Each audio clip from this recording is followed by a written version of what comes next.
ऐसे रचनाकार का आह्वान करने जा रहा हूं जिनको सुन करके आपकी धमनियों में रक्त का संचार होने लगेगा और निश्चित रूप से आप उत्तेजित हो जाएंगे।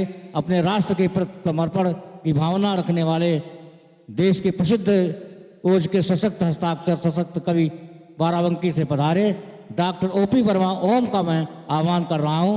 आप जोरदार तालियां बजाकर उनका स्वागत करें। डॉक्टर ओपी वर्मा ओम। और सर्वप्रथम मैं बाबा जी के चरणों में नमन करते हुए 2-4 पंक्तियां पढ़ता हूं, उसके बाद अपनी साहित्यिक यात्रा प्रारंभ करता हूं। कि हैं जगवंदित बाबा, हैं जगवंदित बाबा नीम करौली आज, और जिनके आशीर्वाद से बनते बिगड़े काज, जिनके आशीर्वाद से बनते बिगड़े काज।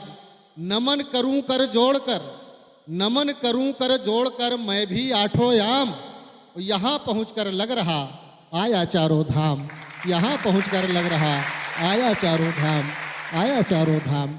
आइए बाबा को नमन करने के बाद आइए अपनी माँ और मातृभूमि को प्रणाम कर लेते हैं। एक माँ होती है जो हमें जन्म देती है, और एक उस देश की धरती भी हमारी माँ है जिसका हम अन्न खाते हैं, पानी पीते हैं, अपनी सारी क्रियाओं को संचालित किया करते हैं। जननी जन्म भूमिश्च स्वर्गादप गरेशी।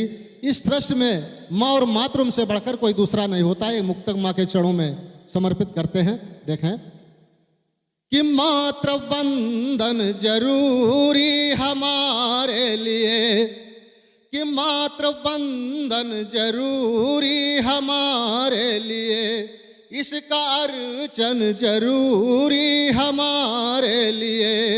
और जिसकी गोदी में खेले पले हम बढ़े, जिसकी धरती पे खेले पले हम बढ़े, उसकी माटी है चंदन हमारे लिए, उसकी माटी है चंदन हमारे लिए, हमारे लिए।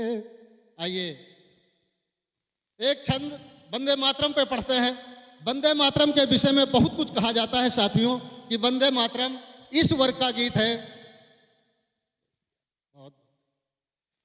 इस वर्ग का गीत है, उस वर्ग का गीत है। मैं कहता हूं वंदे मातरम हमारी राष्ट्रीय एकता, हमारी सार्वभौमिकता का गीत है, और इसे सब अपने अपने तरीके से गाते हैं। मैं कैसे वंदे मातरम देखता हूं, कैसे पढ़ता हूं, सुनिएगा।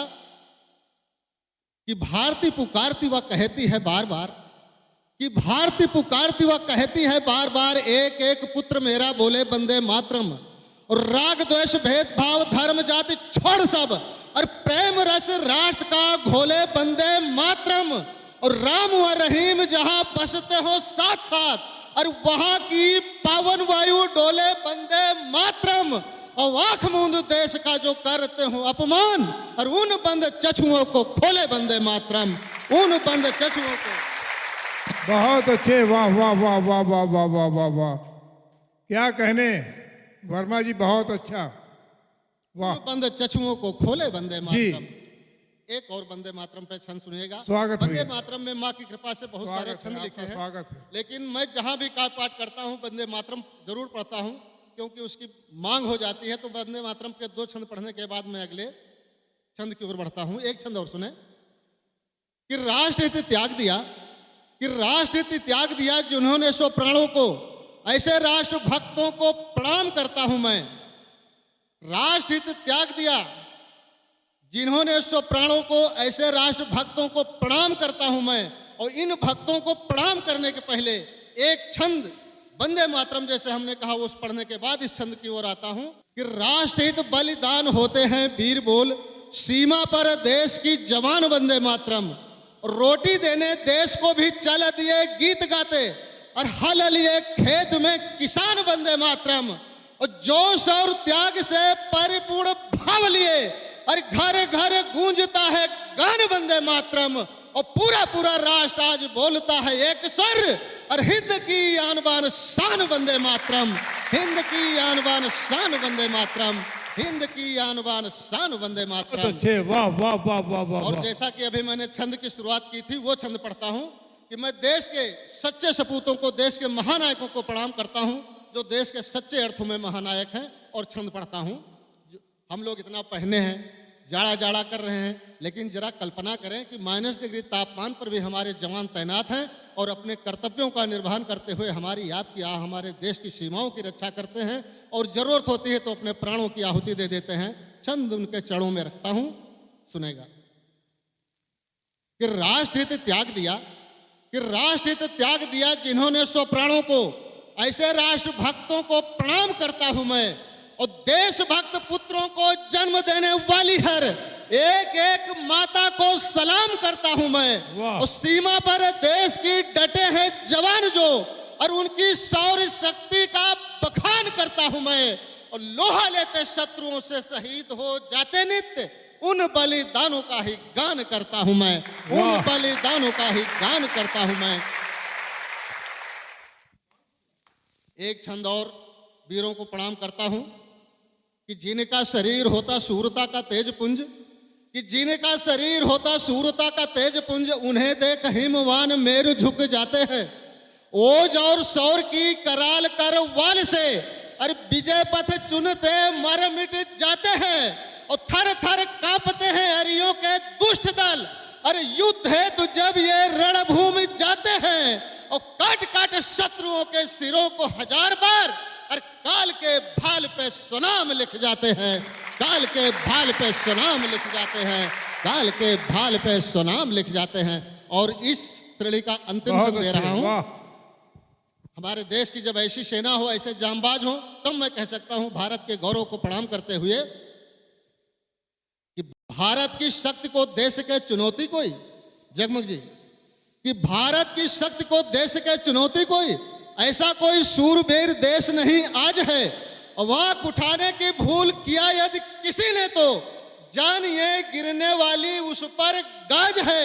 और टूट पड़ता वीर मां भारती का एक एक अरियों के दल पर बनकर बाज है। अवान बान शान और वीरता में अद्वितीय, इसीलिए राष्ट्र मेरा विश्व सरताज है, इसीलिए राष्ट्र मेरा विश्व सरताज, जिंदाबाद जिंदाबाद, बहुत विश्व अच्छे, सरताज है। वाह वाह वाह वाह वाह। बहुत बहुत धन्यवाद मोहब्बतों के लिए, बहुत क्या कहने? बहुत आशीर्वाद के लिए। आइए एक 3-4 मिनट की एक रचना आपके बीच में रखते हैं।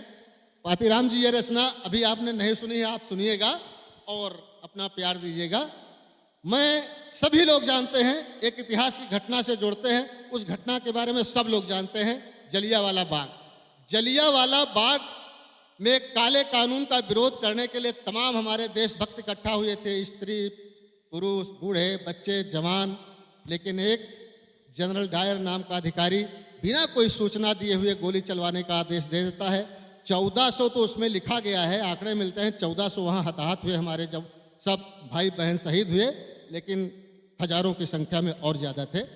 प्रणाम करता हूं उन शहीदों को और 20 बरस के बाद अपनी माँ बहनों भाइयों की मौत का बदला जो क्रांतिकारी लेता है उसके चरणों में नमन करते हैं और रचना आपके बीच में पढ़ते हैं। उस क्रांतिकारी के सम्मान में एक बार जोरदार तालियां बजाइए और रचना पढ़ते हैं।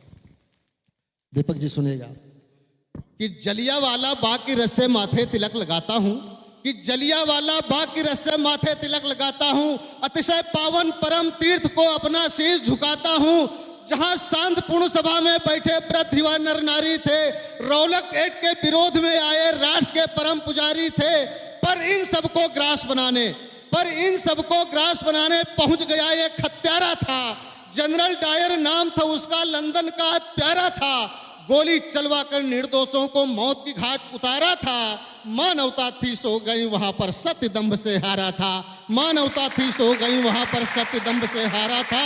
हजारों लाशें गिरी वहां पर, धरती भी अकुलाई थी, सिसक रही थी भारत माता, अश्रुधार बह आई थी। जहां दीवाने आजादी के हर हर बम बम बोले थे, जिनके उच्च बलिदानों से दिग दिगंत सब डोले थे, हर ओर मची थी अफरा तफरी, धरा लहू से लाल हुई और शहीदों के सोड़े से सारी बगिया भरकर ताल हुई, शहीदों के सोड़े से सारी बगिया भरकर ताल हुई। 20 बरस के ऊधम सिंह यह सब रहे थे, देख वहां निर्लज क्रूरता कर रही थी दानवता का अभिषेक, जहां प्रतिशोध की ज्वाला धधक उठी, मन में लिए अंगारों को, सोचा सबक सिखाना होगा एक दिन इन मक्कारों को, सोचा सबक सिखाना होगा एक दिन इन मक्कारों को। कसम उठाकर वहीं ऊधम ने अपने मन में ठान लिया, अरे सबक सिखाऊं इन दुष्टों को, कर में थाम कमान लिया।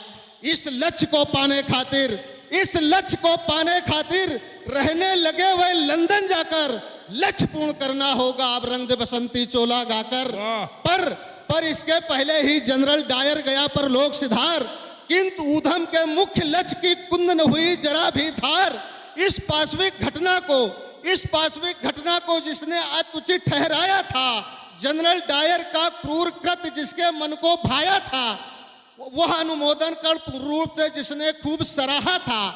भले ही हर भारतवासी रोया और कराहा था, भले ही हर भारतवासी रोया और कराहा था। कौन था वह गवर्नर पंजाब प्रांत का, वह गवर्नर पंजाब प्रांत का खल माइकल वो डायर था शासन हाथ में उसके, किंतु निकम्मा और कायर था। इस पूरे घटनाक्रम का वह मुख्य रूप से दोषी था, जिसकी कृपा पाकर ही जनरल डायर हुआ परितोषी था। अब जो पढ़ने जा रहा हूं, एक एक हाथ उठाकर आशीर्वाद दीजिएगा और उस शहीद को प्रणाम करिएगा कि 13 मार्च सन 40 को लंदन का वह क्रॉस्टन हॉल साक्षी बन गया उस बैठक का, घटना घटी जहां विशाल। उसी सभा में माइकल डायर भाषण देकर बैठा था, उसी सभा में माइकल डायर भाषण देकर बैठा था और सत्ता की चकाचौंध से अपनी धुन में ऐठा था। तभी एक पिस्तौल गुर्राकर धड़ाम से उगली अपनी गोली, जो धसकर माइकल के सीने में भारत माँ की जय बोली, जो धसकर माइकल के सीने में भारत माँ की जय बोली, भारत माता की। 13 मार्च सन 40 को लंदन का वह क्रॉस्टन हॉल साक्षी बन गया उस बैठक का, घटना घटी जहां विशाल। उसी सभा में माइकल डायर भाषण देकर बैठा था, सत्ता की चकाचौंध से अपनी धुन में ऐठा था। तभी एक पिस्तौल गुर्राकर धड़ाम से उगली अपनी गोली, जो धसकर माइकल के सीने में भारत माँ की जय बोली। दूसरी गोली निकल नाल से उसका सीना फाड़ दिया। रंग दे बसंती चोला के संग वंदे मातरम गान किया, रंग दे बसंती चोला के संग वंदे मातरम गान किया। घुसकर दुश्मन के ही घर में जिसने गोली मारी थी, और सत नमन उस नर नाहर को मौत भी जिससे हारी थी। किंतु स्वागत किया मौत का झूले फांसी फंदों पर, और भारत माँ भी गर्वित होती ऐसे बलिदानी बंदों पर, भारत माँ भी गर्वित होती ऐसे बलिदानी बंदों पर। आज का बच्चा भी जब ऊधम सिंह बन जाएगा, तो चढ़कर दुश्मन के सीने पर जय हिंद लिख कर आएगा। उस महाबलिदानी के चरणों में सत शीश नवाता हूँ। जय हो नित भारत माँ की, मैं गीत क्रांत के गाता हूँ, मैं गीत क्रांत के गाता हूँ। बहुत बहुत धन्यवाद। भारत माता की जय, भारत माता की जय।